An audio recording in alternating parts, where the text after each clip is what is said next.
Assalamualaikum warahmatullahi wabarakatuh.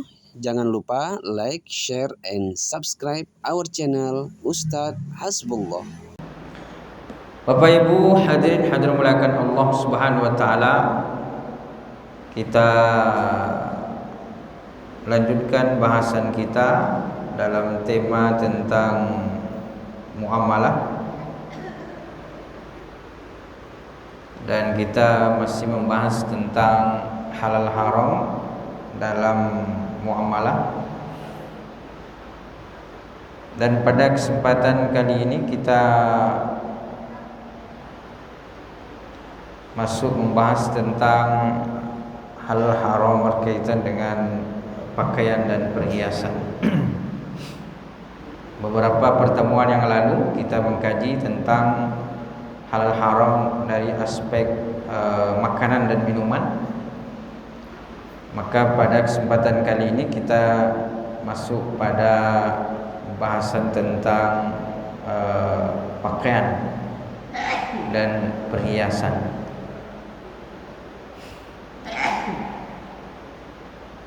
Bapak Ibu hadirin dan hadirat muliakan Allah Subhanahu wa taala.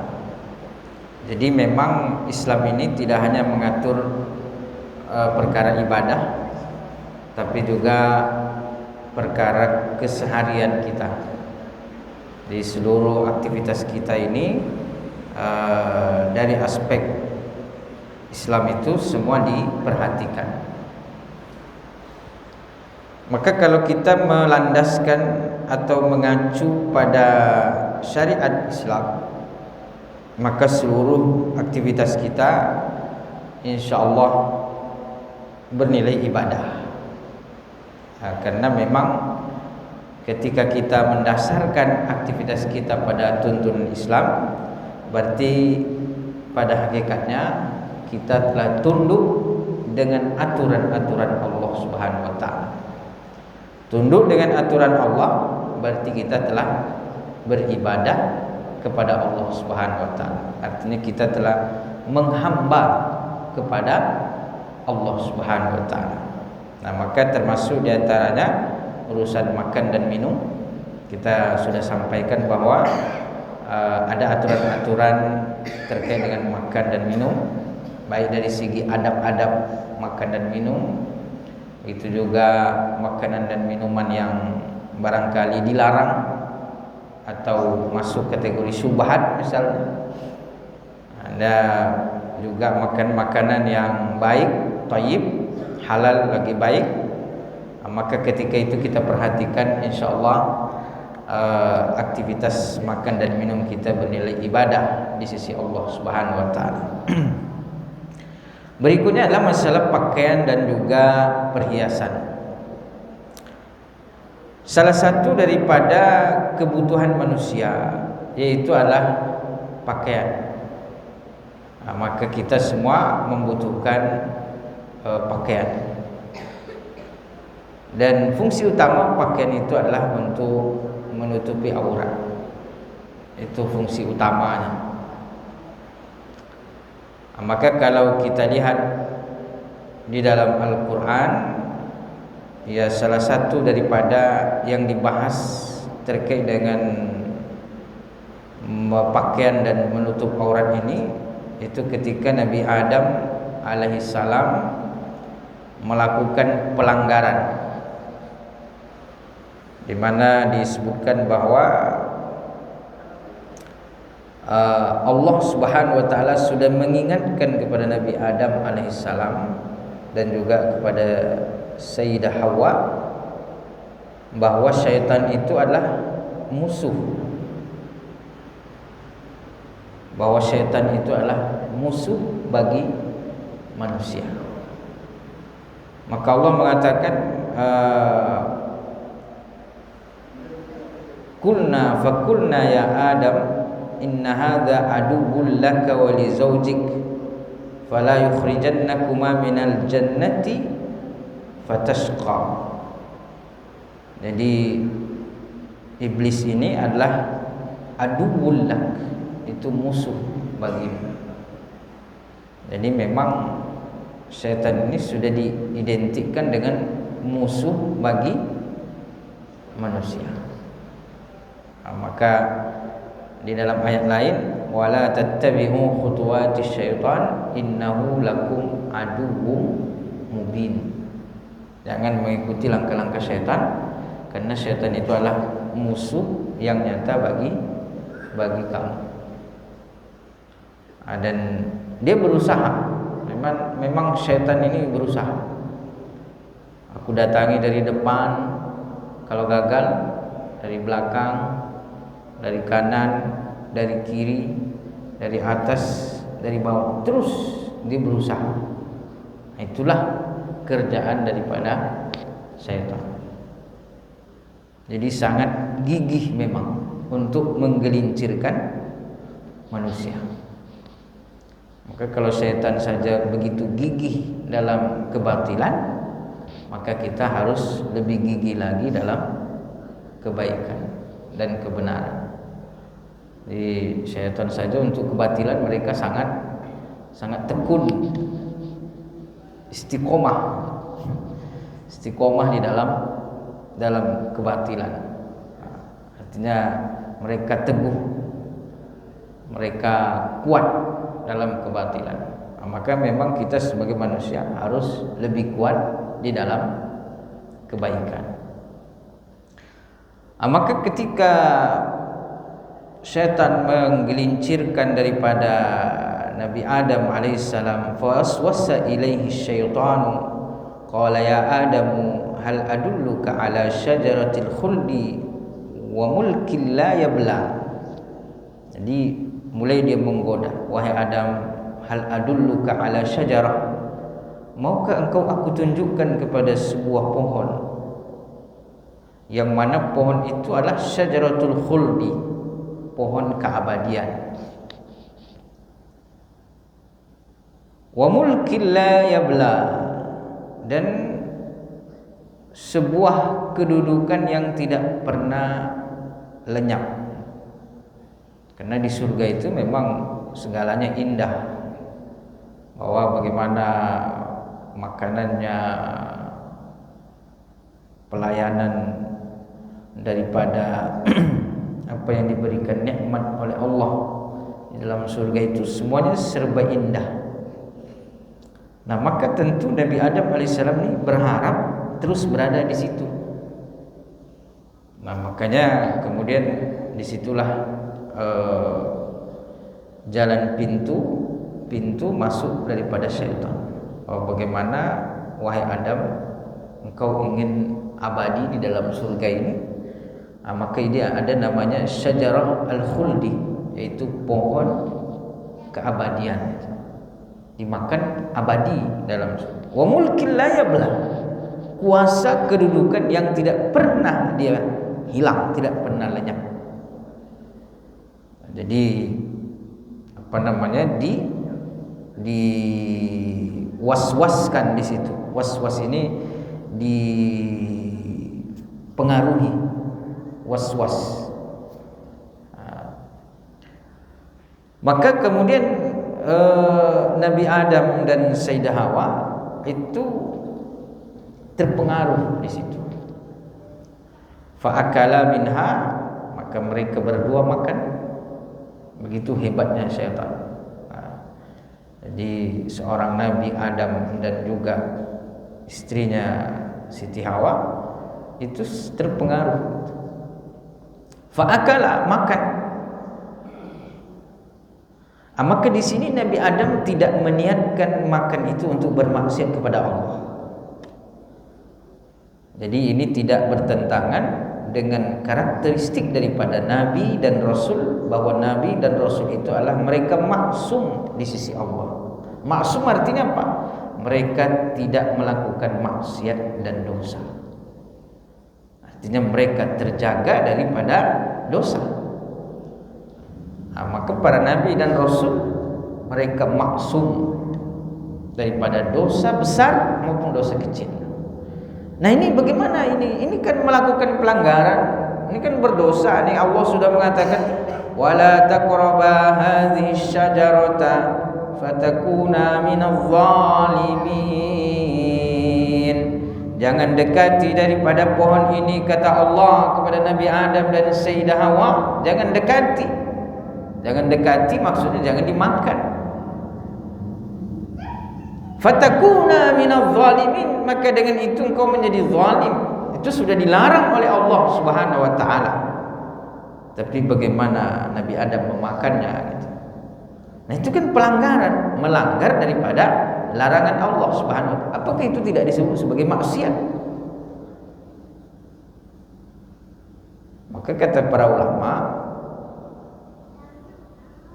bahwa di sini secara zahir itu maksiat, tapi hakikatnya bukan maksiat. Kenapa? Karena Nabi Adam memakan itu dia dalam keadaan lupa. Dalam keadaan lupa. Karena memang manusia ini tempatnya salah dan lupa. Makanul khata' wan nisyan. Jadi lupa.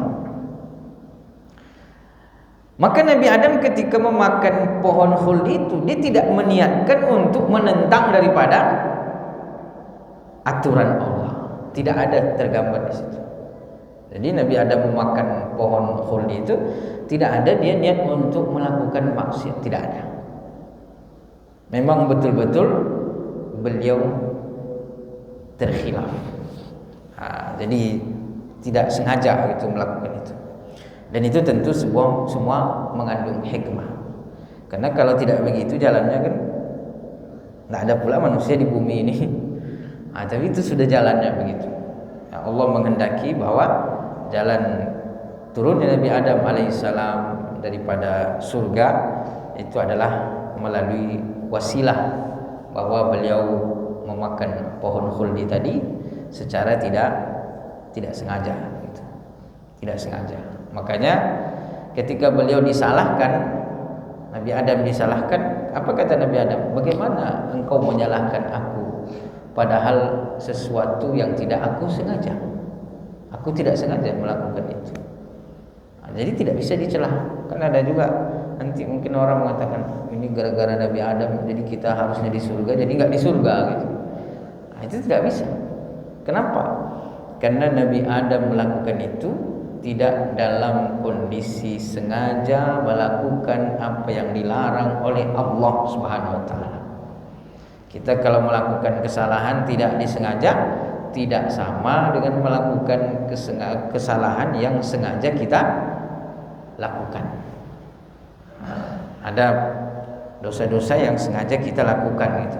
Ada dosa-dosa yang memang sadar kita melakukan. Kenapa melakukan ini? Tahu nggak ini maksiat? Tahu. Tahu nggak ini dosa? Tahu. Kenapa melakukan? Entahlah. Pokoknya tidak bisa meninggalkan. Itu ada orang seperti itu. Tahu itu dosa, tetap dilakukan gitu. Inilah yang tidak baik, yang tidak boleh. Maka kita selalu berharap kepada Allah Subhanahu wa taala, mudah-mudahan kita diberikan kekuatan oleh Allah Subhanahu wa taala untuk menghindari segala perbuatan dosa dan maksiat. Karena memang kadang-kadang kita tahu itu dosa, tetap kita lakukan. Kadang-kadang juga memang kita terpaksa. Kadang-kadang ini kita tahu dosa, karena kita terpaksa, ya kadang kita melakukan. Jadi ada orang yang tahu itu dosa, sengaja dia melakukan atas pilihannya. Inilah yang paling berat ini. Bukan hanya sengaja, tapi meremehkan. Santai aja lah, kan itu dosa kecil, cuman nanti bisa diampunkan oleh Allah Subhanahu wa taala. Ini yang bahayanya. Meremehkan dosa. Udahlah melakukan dosa, diremehkannya pula. Inilah tingkatan yang paling berbahaya. Udahlah melakukan dosa, diremehkannya dosa. Maka ketika orang meremehkan dosa, itu nanti dia susah untuk bertaubat. Kenapa? Bagi dia itu hal yang kecil. Kalaupun orang berdosa dan dia takut dengan dosa itu, merasa bersalah, insya Allah masih terbuka pintu bahwa dia akan segera bertaubat. Karena dia merasa takut. Dia bermaksiat tetapi merasa takut dengan maksiat. Yang paling bahaya, dia bermaksiat tapi kemudian menganggap remeh daripada maksiat itu. Itu yang paling bahaya. Maka di sini tingkatan Nabi Adam dalam masalah ini, beliau tidak sengaja. Jadi berbuat dosa tapi tidak sengaja. Maka tidak disebut secara hakikat, tidak disebut bermaksiat kepada Allah, karena bukan kesengajaan daripada Nabi Adam alaihissalam.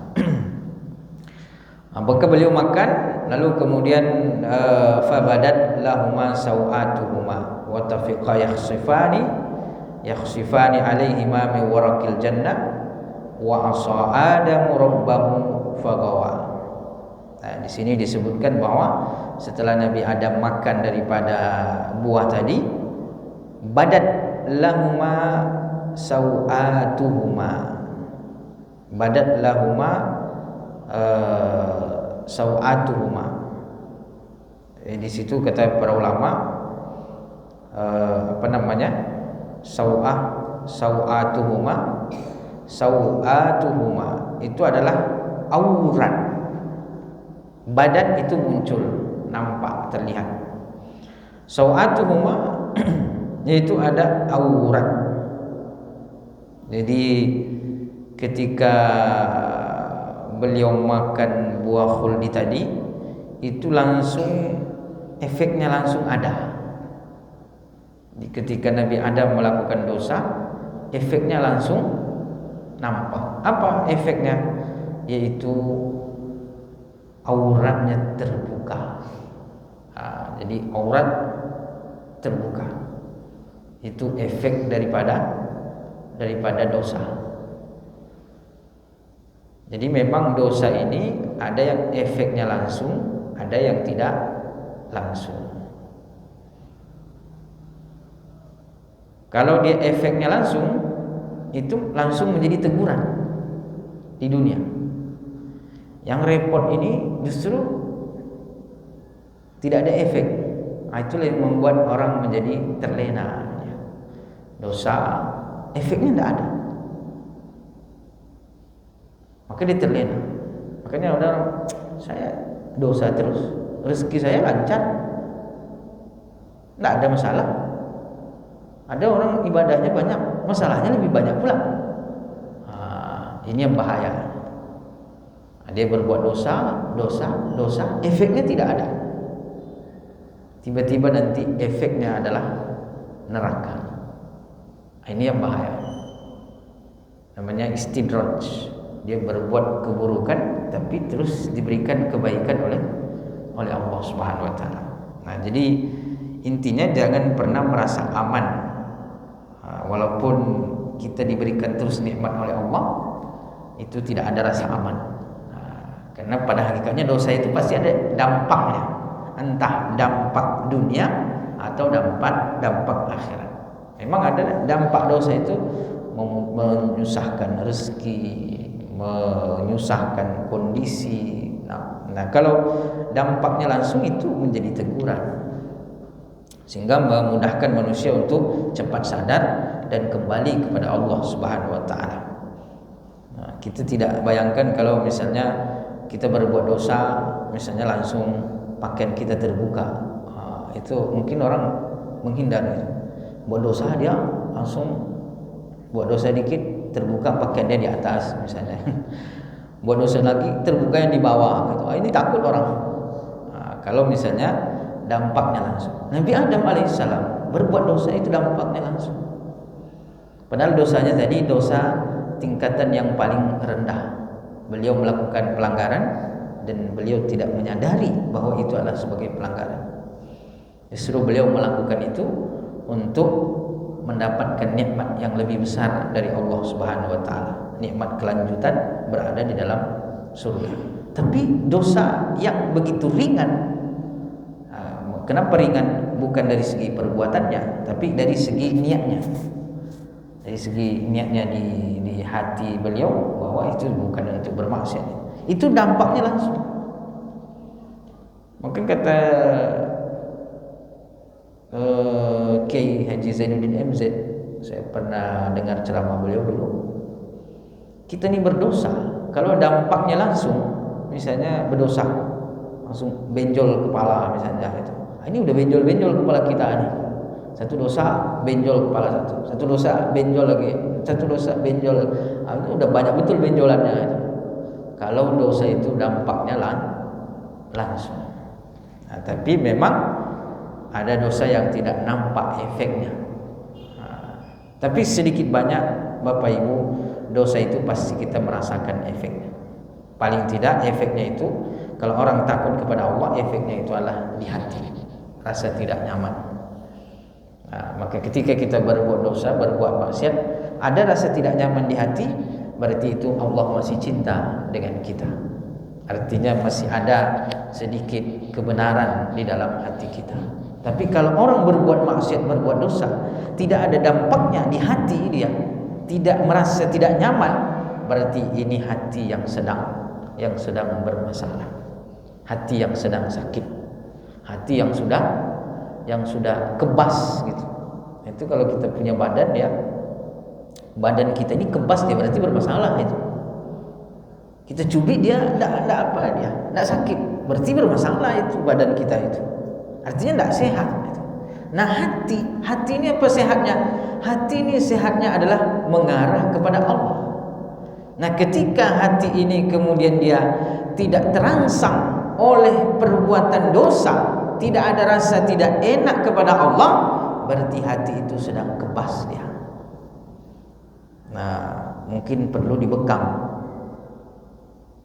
Kalau badan kebas ya, darahnya tidak lancar gitu. Maka perlu dibekam ya, biar lancar darahnya. Nah, ini hati tidak merasa takut kepada Allah, itu hati yang sakit.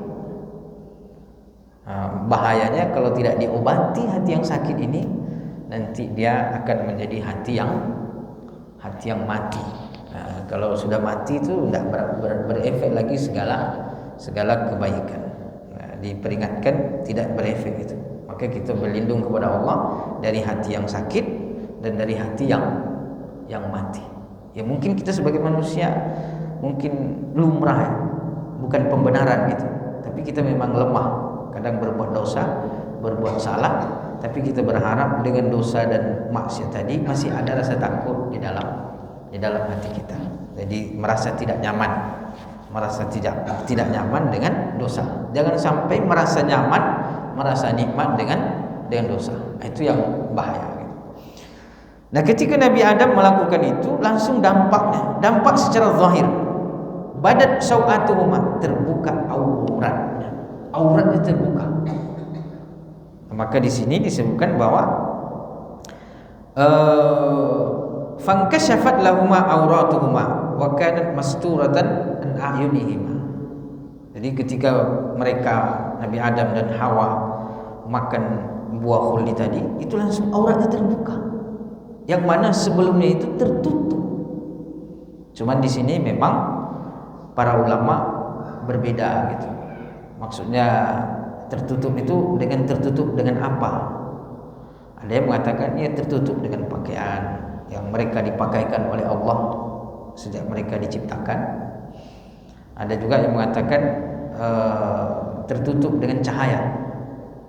Jadi tertutupnya aurat mereka itu dengan cahaya. Nah, ketika mereka memakan buah khuldi tadi, Allah padamkan cahaya itu sehingga aurat mereka menjadi terlihat. Jadi aurat mereka menjadi nampak. Di dalam Al-Quran, aurat itu disebutkan sebagai sau'ah. Sau'ah itu artinya buruk, sesuatu yang buruk. Nah, bukan berarti aurat kita itu buruk, bukan. Tapi kata para ulama, kenapa disebut aurat itu sau'ah, artinya buruk? Karena dengan terbukanya itu memburukkan wajahnya. Artinya membuat dia malu ketika auratnya terbuka. Jadi ada celah, menjadi celah baginya, tercelah gitu. Maka disebut sebagai sau'ah. Tapi aurat itu bukan berarti buruk secara aurat, ya bukan. Tapi dengan terbukanya aurat membuat kita menjadi malu. Itu maksudnya. Makanya pada hakikatnya kalau aurat terbuka tentu kita malu. Ada aurat secara zahir yang wajib kita tutupi. Ada juga aurat secara batin, itu aib. Nah, kita kadang malu aib kita diketahui, tapi tidak malu aurat terbuka. Nah, padahal kedua-duanya itu aurat, sesuatu yang membuat wajah kita menjadi tercoreng dia ketika itu terbuka. Maka baik aurat zahir terbuka kita menjadi malu, maka juga aib secara batin terbuka membuat juga kita menjadi malu. Cuman sayangnya hari ini ada orang sengaja membuka auratnya, dan dia tidak malu sama sekali, bahkan merasa bangga pula, bahkan merasa senang pula. Ini masalah. Ini balik kepada tadi, berbuat dosa tapi dia tidak merasa tidak nyaman. Maka hal yang mesti kita rasakan itu adalah ketika ada dosa, ada maksiat, bagaimana hati kita merasa tidak nyaman. Ya, manusia kan tidak ada yang suci, tidak ada yang bersih. Tapi ketika kita berbuat salah itu, bagaimana hati kita merasa bahwa kita telah melakukan pelanggaran di sisi Allah Subhanahu wa taala. Nah, maka di sini disebutkan bahwa hazil ayat tusyiru ila annal asla fil insani was satru wal haya. Jadi ketika tadi pada hakikatnya Nabi Adam dan Hawa itu pada dasarnya mereka tertutup auratnya, kemudian ketika terbuka dan mereka merasa malu, maka di sini menunjukkan bahwa manusia itu pada dasarnya itu tertutup. Wal haya, mereka malu, wa huwal aslu fil fitrah al basyariyah. Nah, jadi merasa malu auratnya terlihat, merasa tidak nyaman, itu sebenarnya pada dasarnya adalah sifat fitrah daripada manusia. Nah, jadi fitrah basyariyah. Nah, makanya ketika orang auratnya terbuka dan itu merasa nyaman, bahkan merasa bangga, ini bertentangan dengan fitrah manusia. Nah, karena pada dasarnya Nabi Adam itu tertutup ya. Kalau beliau malu terlihat auratnya. Nah, itu kalau kita lihat makna daripada bagaimana aurat ini adalah sesuatu yang mestinya kita tutupi. Nah, dengan apa? Dengan pakaian tadi. Maka fungsi utama pakaian itu adalah menutupi aurat. Nah, jadi Bapak Ibu yang dimuliakan Allah Subhanahu wa taala, dalam Islam itu tidak muluk-muluk. Tidak harus pakaiannya mahal. Ya, kalau bisa beli pakaian mahal, alhamdulillah, kan begitu. Bisa beli yang bagus, yang nyaman. Nah, itu karunia dari Allah Subhanahu wa taala. Tapi Islam tidak melihat di situ. Islam itu melihat bahwa bagaimana pakaian itu adalah menutupi aurat. Itu intinya gitu. Jadi inti utama pakaian itu adalah untuk menutupi aurat kita. Kalau pakaiannya mahal tapi nggak menutupi aurat, ya itu tidak baik juga. Dan zaman ini kita temukan pakaian semakin apa ya? Semakin dia kecil, semakin terbuka aurat, semakin mahal pula dia. Jadi mudah-mudahan kita dijaga oleh Allah Subhanahu wa taala. Anak keturunan kita, keluarga kita, umat Islam dijaga oleh Allah Subhanahu wa taala. Dan yang belum mendapatkan hidayah, mudah-mudahan diberikan hidayah oleh Allah Subhanahu wa taala. Sehingga kita semua berharap mendapatkan nikmat, berharap mendapatkan kebaikan dari Allah Subhanahu wa taala. Sebagaimana Allah mengutus Nabi Muhammad untuk menjadi rahmat bagi seluruh alam. Wa ma arsalnaka illa rahmatan lil alamin. Tidak aku mengutus engkau wahai Muhammad kecuali untuk menjadi rahmat bagi seluruh alam. Nah, hal ini juga bisa kita lihat Bapak Ibu di dalam surah salah satu ayat atau surah dalam Al-Quran yang berbicara tentang bagaimana dulu disebutkan orang Arab ketika tawaf di Ka'bah itu tawaf dalam keadaan telanjang, tidak pakai pakaian, tidak menutupi auratnya gitu. Nah, maka kemudian Allah memerintahkan kepada mereka untuk berpakaian.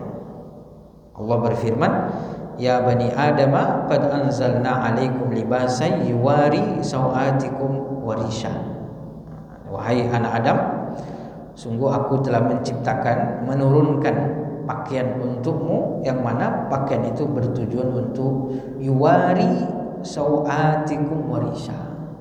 Jadi menjadi penutup terhadap aurat kalian. Warisha, dan ketika dia menjadi penutup aurat, maka jadilah dia hiasan bagi manusia. Jadi pakaian yang menutup aurat itu adalah pada hakikatnya adalah perhiasan bagi manusia. Artinya apa?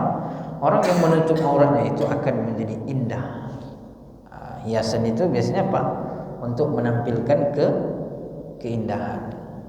Jadi hiasan itu untuk menampakkan sesuatu yang indah. Maka ketika orang menutup auratnya, maka disitulah dia menampakkan keindahan daripada apa yang dianugerahkan Allah kepadanya. Maka Allah mengatakan, kami ciptakan pakaian itu sebagai apa? Sebagai libasan yuwari sawatikum warisha, sebagai pakaian yang bisa menutupi aurat-auratmu, dan itu sebagai perhiasan. Walibasut taqwa dzalika khair. Libas takwa, pakaian takwa.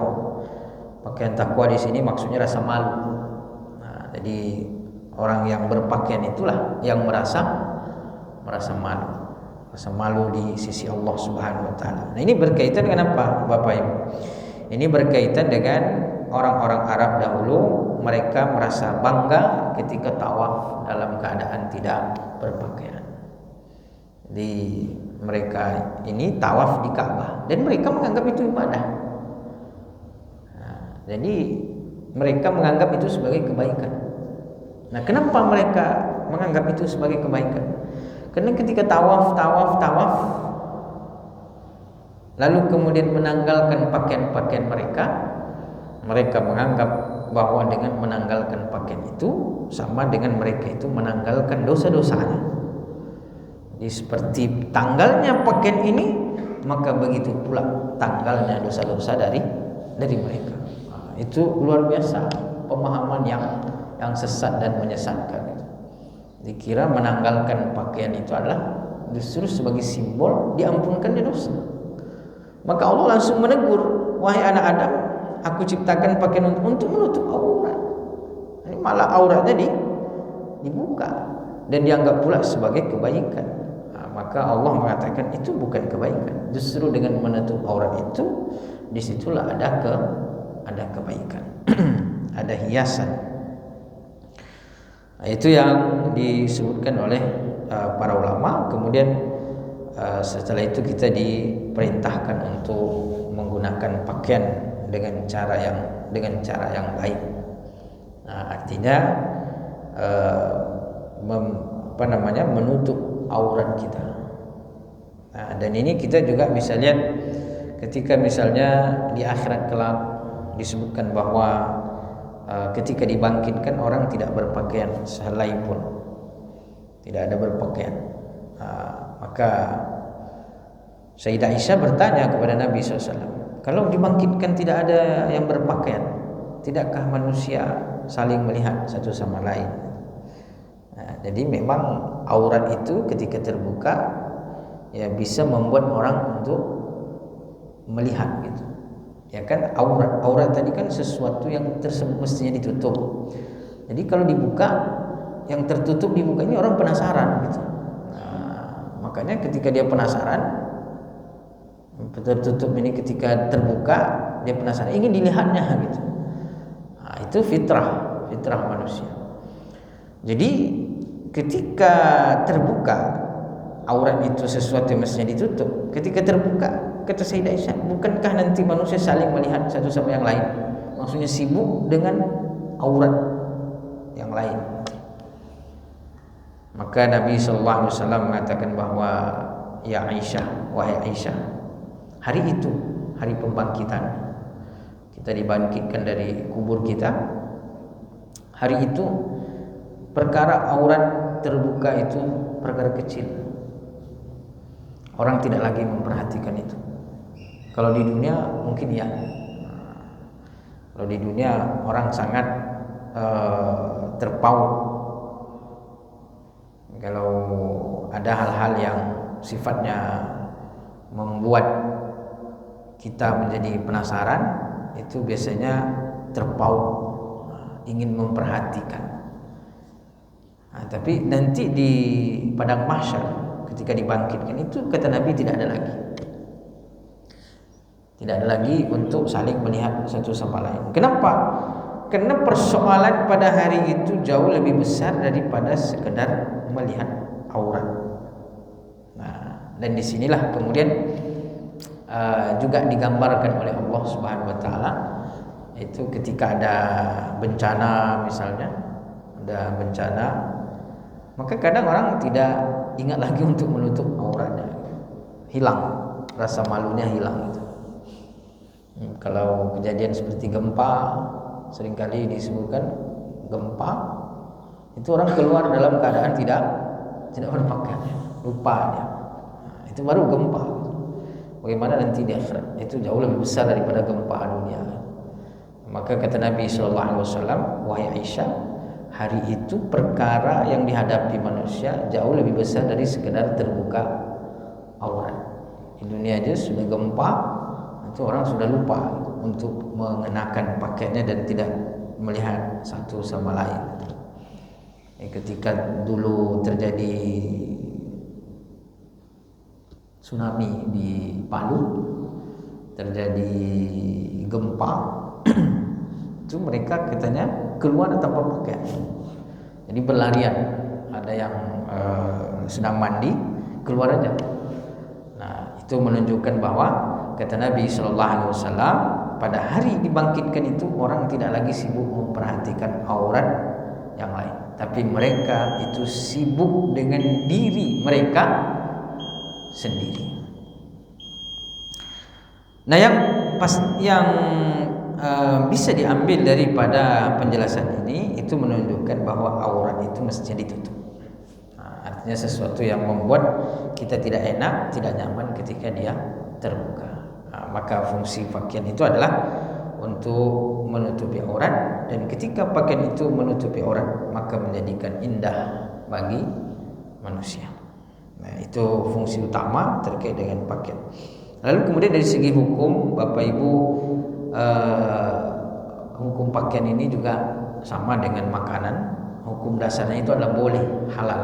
Jadi segala macam pakaian itu boleh pada dasarnya, kecuali nanti yang dilarang. Memang ada hal-hal yang dilarang karena ada dalilnya, tapi pada dasarnya pakaian bagi manusia itu adalah boleh saja. Maka nanti ini pakaian terbuat dari apa? Terbuat dari kayu. Ini terbuat dari apa? Terbuat dari apa misalnya. Nah, itu selagi bahannya itu bukan sesuatu yang najis, tidak terlarang, maka boleh saja. Tapi nanti memang ada juga yang dilarang. Seperti misalnya disebutkan bahwa ada pakaian-pakaian yang terlarang. Ya, pertama intinya ketika pakaian itu mengantarkan kepada kesombongan.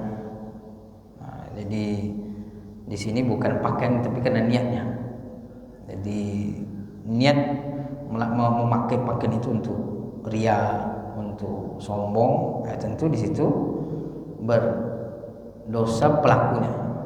Karena kan niat itu kembali kepada kita. Innamal a'malu bin niat. Jadi kalau pakaian itu dipakai untuk sombong, untuk biar dikatakan mampu, biar dikatakan begini, dipuji dan lain sebagainya, maka disitulah letak daripada kesalahannya, disitu letak daripada dosanya. Tapi kalau kita memakai dengan tujuan untuk menutupi aurat kita, tampil menikmati daripada apa yang dianugerahkan Allah, maka itu tentu bernilai pahala. Maka kalau kita berpakaian, kita niat menutupi aurat kita, menampilkan nikmat yang ada pada kita.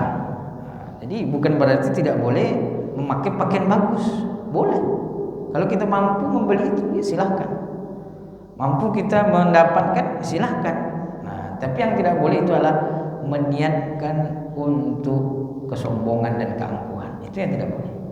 Tapi kalau diniatkan pertama untuk menutupi aurat kita, tadi fungsi pakaian menutupi aurat. Yang kedua agar menjadi perhiasan bagi kita, agar tampil baik di hadapan Allah, di hadapan manusia. Nah, berpahala dia. Yang ketiga adalah menzahirkan nikmat Allah pada kita. Nah, itu juga bagus. Wa amma bi ni'mati rabbika fahaddits. Nah, adapun nikmat Tuhanmu yang ada padamu, maka boleh ditampakkan. Jadi kita tidak boleh pula menyembunyikan nikmat Allah yang ada pada kita. Apalagi menyembunyikan biar tidak bayar zakat misalnya. Nah, itu yang berdosa lagi. Nah, jadi bagaimana menampakkan nikmat Allah itu ditampakkan, dan lebih bagus lagi ditampakkan orang sekitarnya bisa juga merasakan. Nah, jadi bisa mendapatkan. Jadi menyembunyikan nikmat Allah itu dalam rangka apalagi tujuannya untuk meninggalkan perintah Allah, ini tidak boleh. Jadi menyembunyikan harta biar tidak diambil zakatnya. Kalau konteks negara disembunyikan biar tidak kena pajak. Nah, kalau ini disembunyikan biar tidak kena zakat. Ada juga orang yang dipamerkan tapi tidak membayar zakat. Jadi macam-macam. Nah, tapi pada intinya selagi pakaian itu kita pakai dengan tujuan niat tadi adalah untuk menutupi aurat, kemudian mensyukuri nikmat Allah, kemudian biar dipandang indah, ya kan? Allah mengatakan khuzu zinatakum inda kulli masjid. Ambillah pakaianmu yang terbaik ketika ingin ke masjid. Maka insyaallah di situ pakaian yang kita pakai bernilai pahala di sisi Allah Subhanahu wa taala. Apapun dia, mau murah, mau mahal, intinya dia bernilai pahala. Kenapa? Karena niatnya. Bisa jadi orang berpakaian mahal justru dapat dosa. Kenapa? Karena dia meniatkan untuk kesombongan dan keangkuhan. Mungkin dia murah meriah lah begitu, sangat murah. Tapi karena dia niatnya untuk menutup aurat dengan cara yang baik, niatnya untuk tampil baik, maka insya Allah bernilai pahala di sisi Allah Subhanahu wa taala. Makanya disitulah kemudian kita diperintahkan untuk berdoa kepada Allah Subhanahu wa taala ketika memakai pakaian. Apa doa kita ketika memakai pakaian? Allahumma inni as'aluka min khairi. Ya Allah, aku minta kepadamu kebaikannya. Aku pakai pakaian ini ya Allah, aku minta kebaikannya ya Allah. Jadi kita minta kebaikannya. Apa kebaikan pakaian itu? Kebaikan pakaian itu menutup aurat kita, menjadikan kita tampil baik, bagus. Itu kebaikan. Jadi bagaimana pakaian itu kita dapat kebaikannya? Ya Allah, Allahumma inni as'aluka min khairihi wa a'udzubika min syarrihi, dan aku berlindung kepadamu ya Allah dari keburukan pakaian ini. Kok pakaian bisa memberikan keburukan? Pakaian kan tidak bisa bergerak, tidak bisa menyakiti kita. Pakaian itu bisa memberikan keburukan. Apa? Ketika pakaian itu dipakai untuk kesombongan, itu berarti yang kita dapat apa? Keburukan. Padahal bisa jadi kita membelinya susah gitu. Udahlah pesannya jauh lewat Shopee pula, habis itu nunggunya lama pula, belum lagi kena tipu-tipunya. Jadi menghadirkannya susah, mendapatkannya susah, membelinya mahal, tapi ketika kita pakai yang kita dapat adalah keburukannya. Maka luar biasa, Nabi SAW mengajarkan kepada kita, kalau engkau memakai pakaian, bacalah doa, aku minta kebaikan dari pakaian ini dan aku berlindung kepadamu dari keburukan. Jadi Islam itu Bapak Ibu luar biasa, menuntut kita setiap gerak kita, setiap aktivitas kita, setiap tindakan kita itu bernilai pahala di sisi Allah Subhanahu wa taala. Nah, itu barangkali yang dapat kita bahas dan kita kaji pada kesempatan kali ini. Mudah-mudahan memberikan manfaat bagi kita, dan mudah-mudahan karunia dan nikmat Allah yang ada pada kita ini menjadi wasilah untuk kita beribadah kepada Allah Subhanahu wa taala. Amin ya rabbal